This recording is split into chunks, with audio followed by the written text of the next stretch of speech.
जय हिंद दोस्तों। आज हम बात करने वाले हैं नए लेबर कोड्स के बारे में और उस एक सवाल के बारे में जो शायद हम सबके दिमाग में घूम रहा है। क्या इन नए नियमों से हमारी महीने की सैलरी, मतलब जो पैसा हाथ में आता है, वो कम हो जाएगा? सोशल मीडिया पे देख लो, ऑफिस में बात कर लो, हर जगह सैलरीड प्रोफेशनल्स के बीच यही चिंता का विषय बना हुआ है। तो सवाल ये है कि क्या ये डर सच है? चलिए आज इसी सवाल की तह तक चलते हैं और सच का पता लगाते हैं। देखिए, इस पूरे मामले को समझने के लिए हम इसे कुछ हिस्सों में देखेंगे।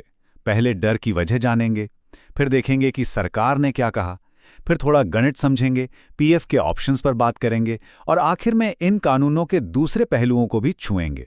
तो चलिए शुरू करते हैं। तो सबसे पहले ये समझते हैं कि आखिर ये डर, ये चिंता शुरू कहाँ से हुई। देखिए, इसके पीछे की सोच बहुत सीधी है। नए नियम कहते हैं कि आपकी बेसिक सैलरी, आपकी टोटल सैलरी यानी सीटीसी का कम से कम 50% होनी चाहिए।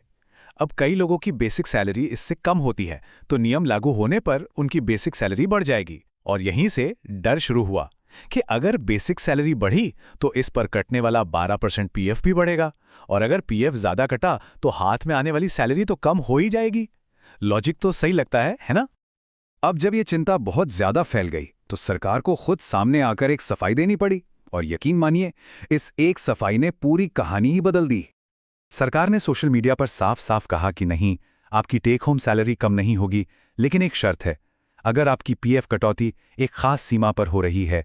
और यहीं पर एक बहुत जरूरी शब्द सामने आता है जो इस पूरे मामले की चाबी है। ये शब्द है वैधानिक वेतन सीमा या स्टैट्यूटरी वेज सीलिंग। अब यह है क्या? बहुत आसान भाषा में समझिए। ये सरकार की तरफ से लगाई गई एक लिमिट है। सरकार कहती है कि आपकी बेसिक सैलरी चाहे कितनी भी क्यों ना हो, जो जरूरी पीएफ कटना है उसकी गिनती हम सिर्फ एक तय रकम पर ही करेंगे। और वो तय रकम है 15,000 रुपए। जी हां, ये जो नंबर आप स्क्रीन पर देख रहे हैं, यही इस पूरी कहानी का हीरो है। यही वो रकम है जो आपकी टेक होम सैलरी को घटने से बचा रही है। तो इसका मतलब ये हुआ कि अगर नए नियम के बाद आपकी बेसिक सैलरी बढ़ भी जाती है, तो भी जो मैंडेटरी पीएफ है उसकी कैलकुलेशन सिर्फ और सिर्फ 15,000 रुपए पर ही होगी। है ना मजेदार? चलिए एक असली उदाहरण से इस पूरे गणित को और भी आसानी से समझते हैं। चलिए मान लेते हैं कि किसी की महीने की सैलरी 60,000 रुपए है। अब देखते हैं कि पुराने और नए नियमों में इनकी सैलरी स्लिप पर क्या फर्क पड़ेगा। ये देखिए कमाल, भले ही नए नियम से बेसिक सैलरी 20,000 रुपए से बढ़कर 30,000 रुपए हो गई, लेकिन टेक होम सैलरी पर कोई असर नहीं पड़ा। वो 10 की 10 रही। ऐसा क्यों हुआ? क्योंकि पीएफ की कैलकुलेशन अभी भी हमारे हीरो यानी 15,000 की सीमा पर ही हो रही है, आपकी नई 30,000 की बेसिक सैलरी पर नहीं। इसलिए पीएफ कटौती पहले भी 1,800 रुपए थी और अब भी 1,800 रुपए ही है। तो सबसे बड़ी और समझने वाली बात यही है कि आपकी जो कंपल्सरी पीएफ डिडक्शन है वो 15,000 रुपए की सीमा से बंधी हुई है, आपकी बढ़ी हुई बेसिक सैलरी से नहीं। लेकिन रुकिए, कहानी में एक और मोड़ है। देखिए, कानून तो कहता है कि कम से कम 1,800 रुपए कटवाना जरूरी है, लेकिन अगर आप चाहें, मतलब अगर आप भविष्य के लिए ज्यादा बचत करना चाहते हैं, तो आप अपनी मर्जी से अपनी बढ़ी हुई बेसिक सैलरी पर ज्यादा पीएफ कटवा सकते हैं। इसे कहते हैं वीपीएफ यानी वॉलंटरी प्रोविडेंट फंड। लेकिन ये पूरी तरह से आपकी मर्जी पर है। अगर आप ऐसा करते हैं तब आपकी टेक होम सैलरी कम होगी, वरना नहीं। तो अब तक ये तो बिल्कुल साफ हो गया कि सैलरी घटने का डर ज्यादातर लोगों के लिए बेबुनियाद था। पर ये जो नए कानून आए हैं, ये सिर्फ सैलरी के बारे में नहीं है, इनमें और भी बहुत कुछ है। तो चलिए अब जरा बड़ी तस्वीर देखते हैं।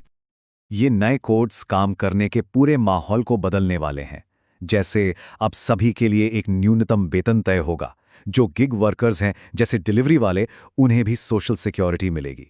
4 दिन के वर्किंग वीक का भी ऑप्शन होगा। साथ ही कंपनियों के लिए हायरिंग और फायरिंग के नियम बदले हैं और हड़ताल के नियम भी सख्त हुए हैं। मतलब ये बदलाव काफी गहरे और दूर तक असर डालने वाले हैं। अब जाहिर है, इतने बड़े बदलावों पर सबकी राय एक जैसी नहीं है। सरकार का कहना है कि ये नियम कर्मचारियों के भले के लिए हैं, उन्हें सुरक्षा और बेहतर वेतन देंगे। वहीं जो लोग इसकी आलोचना कर रहे हैं, उनका मानना है कि ये नियम कंपनियों को ज्यादा फायदा पहुंचाते हैं और इनसे कर्मचारियों के लिए अपनी आवाज उठाना और संगठित होना मुश्किल हो सकता है। तो आज की इस पूरी बातचीत का निचोड़ ये है कि जहां तक टेक होम सैलरी का सवाल है, तो आपको घबराने की ज़रूरत नहीं है।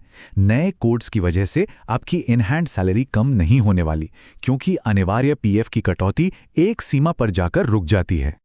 तो वेतन वाला सवाल तो अब साफ हो गया है, पर एक बड़ा सवाल अब भी बाकी है कि ये जो इतने सारे बदलाव हो रहे हैं, ये सब मिलकर भारत में काम करने के तरीके और हमारे वर्क कल्चर के भविष्य को कैसे आकार देंगे। इस पर सोचना बहुत जरूरी है। ऐसी ही जानकारी के लिए सब्सक्राइब कीजिए ऑल कैन स्टडी को। Thank you. तो चलिए नेक्स्ट वीडियो पर मिलते हैं।